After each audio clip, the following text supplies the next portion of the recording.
July 12, 1979, was a day of great significance for the scattered islands of the Indian Ocean. On this day, these islands came together under one flag, marking the birth of the Republic of Kiribati. This event put an end to nearly a century of British colonial rule and marked a significant milestone in the history of this unique nation. But what does the independence of Kiribati really mean? And why should you care about this small island nation? To understand the importance of this event, we need to go back in time and explore the colonial past of Kiribati. The story of Kiribati is closely linked to that of its largest island, Banaba. In the late 19th century, Banaba was a thriving coral atoll with a rich ecosystem and abundant natural resources. But this paradise was soon to be exploited for profit when the British annexed the Gilbert and Ellice Islands, which included Banaba.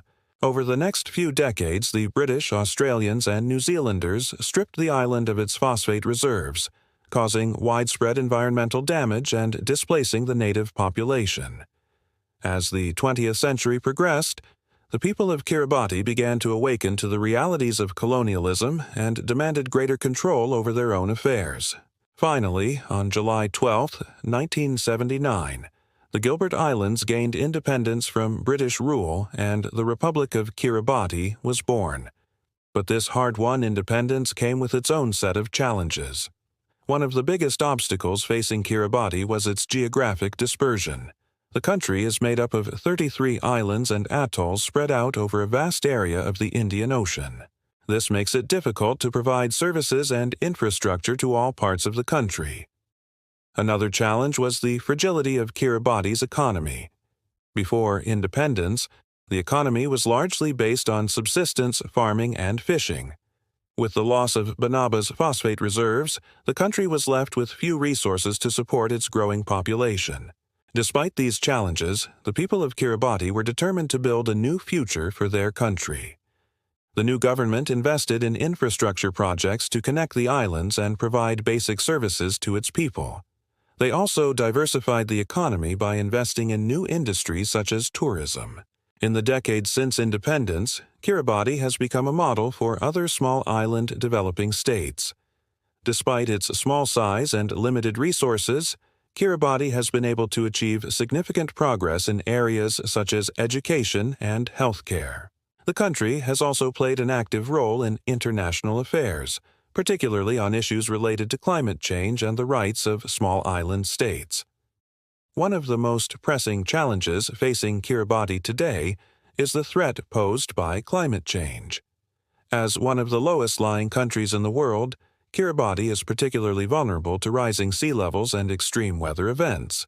However, despite the challenges, the people of Kiribati remain optimistic about the future of their country.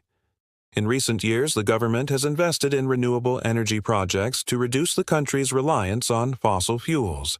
They have also worked to promote sustainable tourism and protect the country's fragile ecosystem. So, what can we learn from Kiribati? How has this small island nation been able to thrive despite the odds? One of the keys to Kiribati's success has been its commitment to education. The government has invested heavily in schools and universities, which has led to significant improvements in literacy and numeracy rates.